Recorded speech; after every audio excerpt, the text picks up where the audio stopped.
pessoas bonitas! Na aula de hoje nós iremos estudar três povos, três reinos, né, dos quais um deles se tornou um império da África, Gana, Mali e Songhai. Então, primeiro eu começo aqui com Gana. Coloquei mais uma vez alguns tópicos que serão referência para vocês estudarem antes de fazer as atividades. Então, primeiro, gente, o reino de Gana, ele ficava na África subsaariana, ou seja, centro-sul da África. Esse reino, ele tinha um comércio muito forte, principalmente de ouro, marfim e escravizados. E eles trocavam por aquilo que eles não produziam, inclusive produtos agrícolas, porque apesar de terem uma pequena agricultura, eles não tinham acesso a tanta variedade para a própria alimentação, inclusive do próprio rei. Então, a maior parte do comércio ia primeiro para o rei, que era chamado de Gana, daí o império, o reino, perdão, não era império, o reino ser chamado de Gana, porque essa era a forma como eles se referiam ao rei daquele lugar, que simbolizava riqueza, prosperidade e por aí vai. A capital deles era Cumbi Salé. Essa cidade, sendo a capital, era mais rica, mas não era a única cidade na qual eles obtinham, por exemplo, ouro, que era a principal marca do reino de Gana. Aí eu separei para vocês que essa capital, ela era dividida em duas. Na verdade, o reino de Gana, ele tinha dois centros. Um centro, uma área administrativa e outra área comercial. Na área administrativa era onde ficava o rei, o palácio e as pessoas que primeiro se juntaram a esse rei denominado Gana.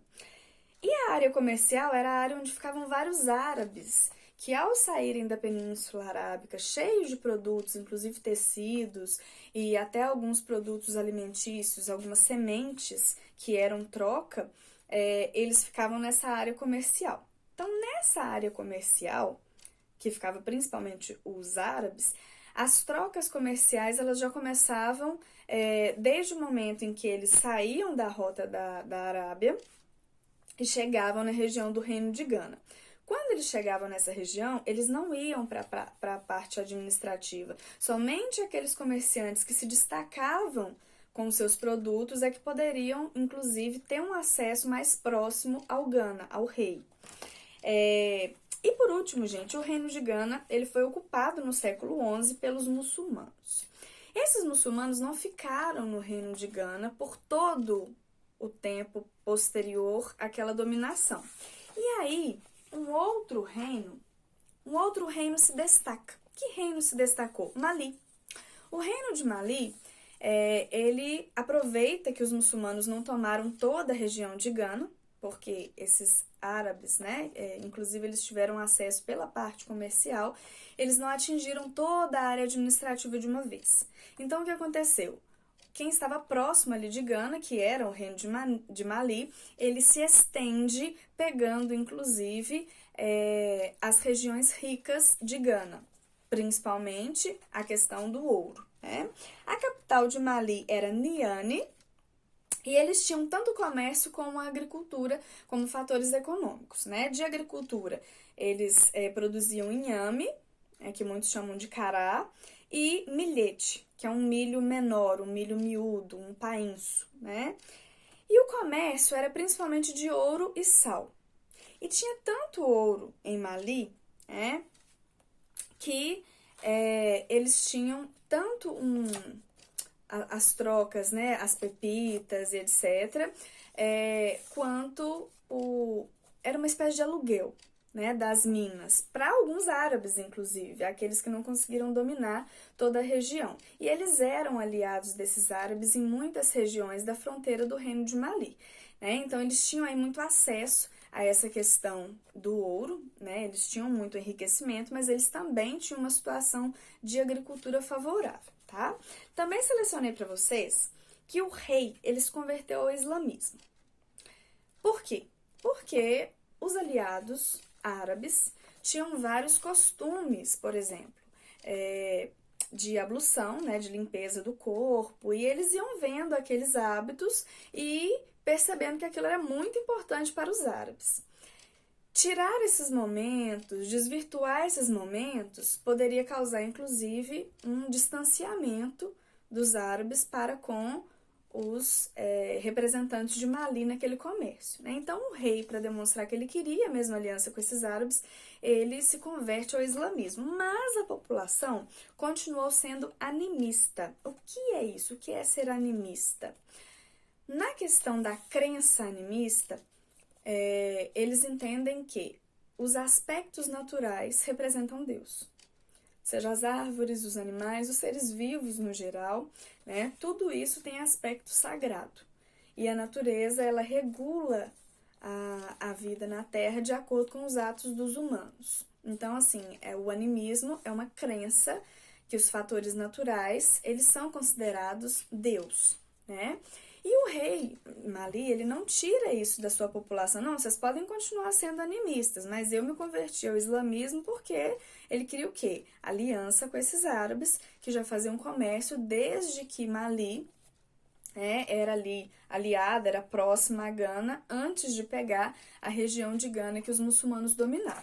E por último, ficou muito famosa a peregrinação de um rei de Mali, chamado Kangu Musa, quando ele vai a Meca. Porque no islamismo, esse é um dos preceitos, né, da religião islâmica, é ir a Meca.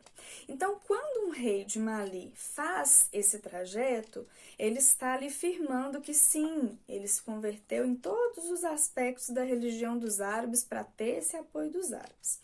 Só que ao longo do caminho, para ele conseguir fazer esse trajeto de forma mais segura e ter várias pessoas como aliados, ele vai distribuindo ouro, o que enfraquece muito o reino de Mali. Essa viagem dele faz com que eles tenham extremamente assim, um gasto de ouro, tanto na ida quanto na volta, né? Então isso enfraquece o reino de Mali, no qual um povo que estava próximo se aproveita, né, e domina o reino de Mali, que foi Songhai.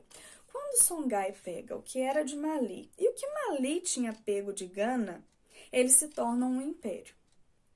Tá? Então, vocês veem que a capital de Songhai era Gao, e essa cidade riquíssima em aspectos não só de ouro, mas também com situações favoráveis à agricultura, se torna cada vez mais rica. Esse império, né, o primeiro imperador foi o Alibert. Esse imperador, ele não consegue apenas os apoios dos povos próximos, mas ele também consegue dominar antigos inimigos.